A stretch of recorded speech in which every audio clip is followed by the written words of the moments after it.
Hello guys and girls, I thought I'd cover some of the changes in outdoor Christmas lights over the years.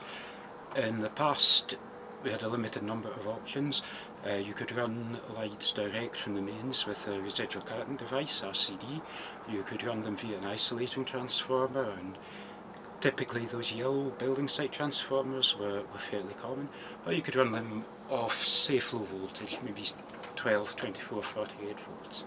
Something new come onto the market in the last few years in Europe though. This system takes mains input, puts it through a rectifier to give direct current output in DC, and that's what powers your lights. It's become fairly widespread over the last few years, so I thought I'd give you a quick video showing some of the potential dangers with that and some of the things that could be done to overcome those. Well guys, we're back at the bench to take a closer look at the functioning of these direct current LED Christmas lights. The power comes in here in the form of standard domestic supply.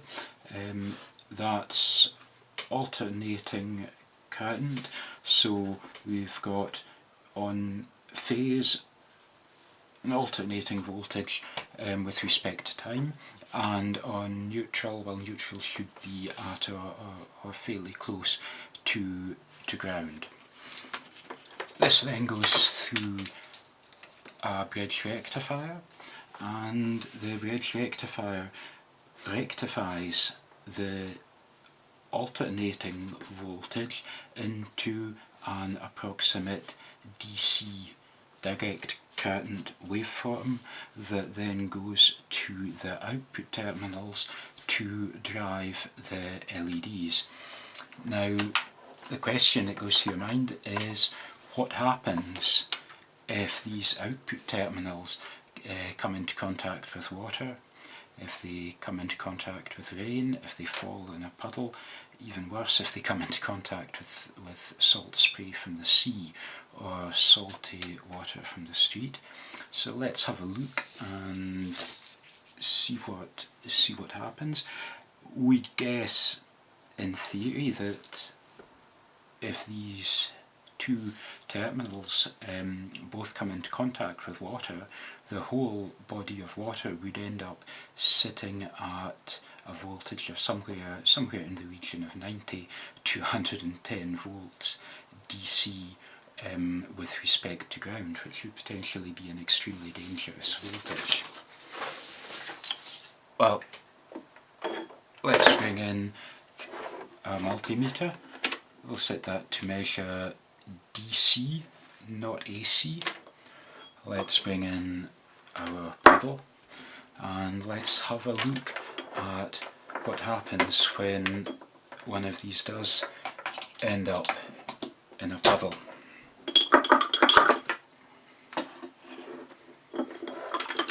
Give it a wiggle around if you like that sort of thing.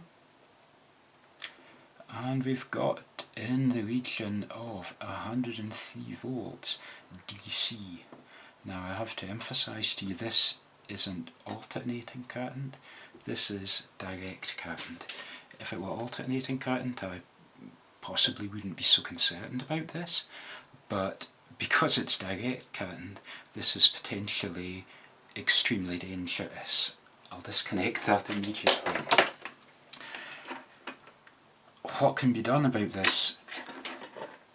Well, it is a potentially dangerous voltage at direct current. I've done some dangerous shit in my life. I probably shouldn't still be alive, but I sure as hell wouldn't stick my finger in there.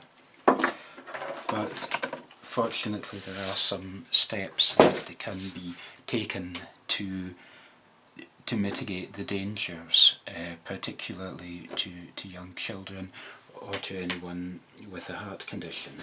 One of the things that you can do is to use these with an RCD, with a residual current device.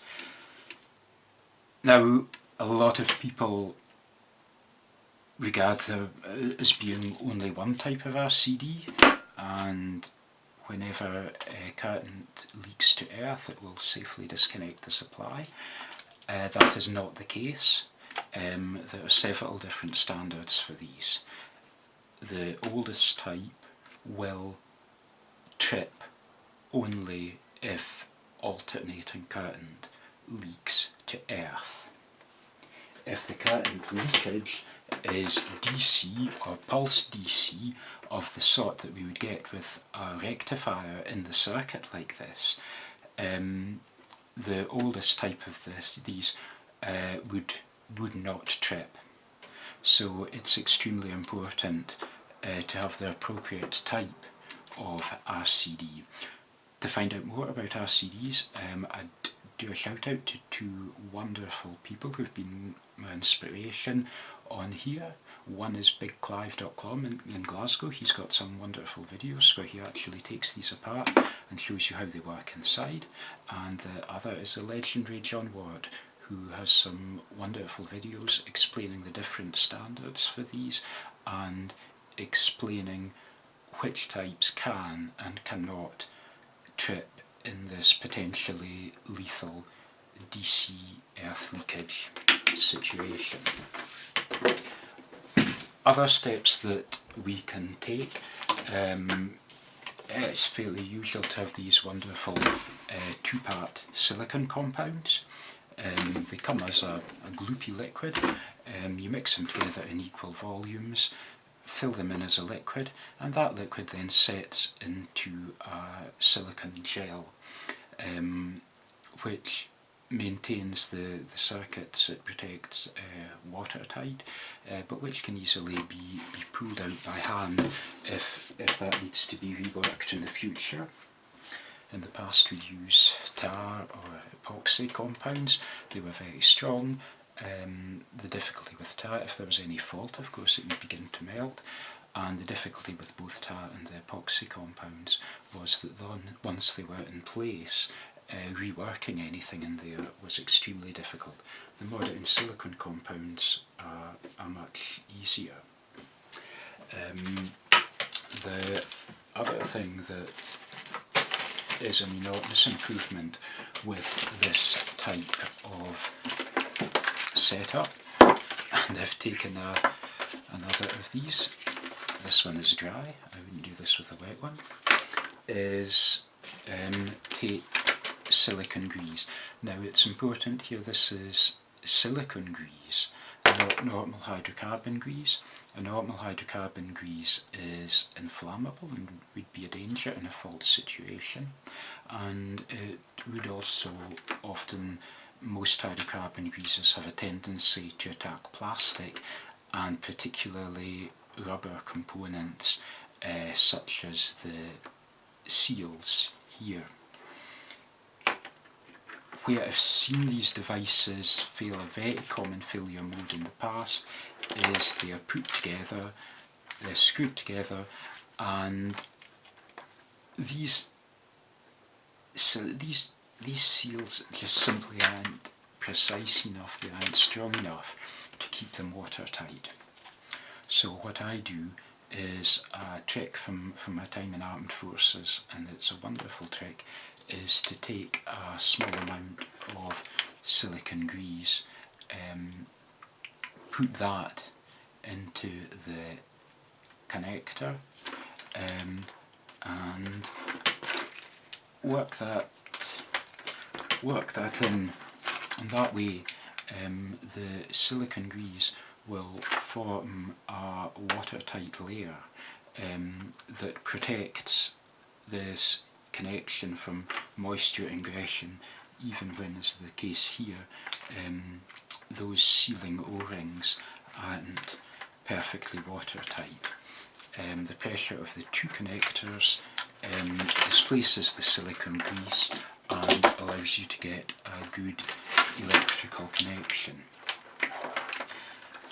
I've seen these devices fail quite badly when water does get into here.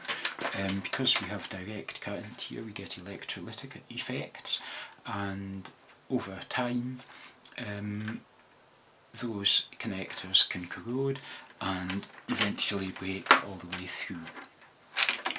Another failure mode I've seen with these is when, as is the case here, this isn't quite holding it together, or when these screw connectors just aren't strong to deal with strong winds and other stresses, and the connector becomes pulled apart, leaving one end to end up in the water, giving a potentially lethal situation.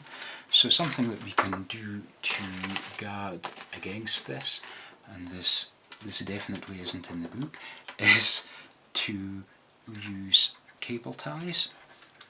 They can dramatically strengthen this type of connector, and they provide the physical strength that's needed to hold the connector together, to prevent it falling apart, to help to stop those internal contacts coming into contact with water, with the potentially disastrous consequences that we saw earlier. So these are two ways to improve the safety of these devices, but certainly I would say these devices should under no circumstances be used without an appropriate RCD.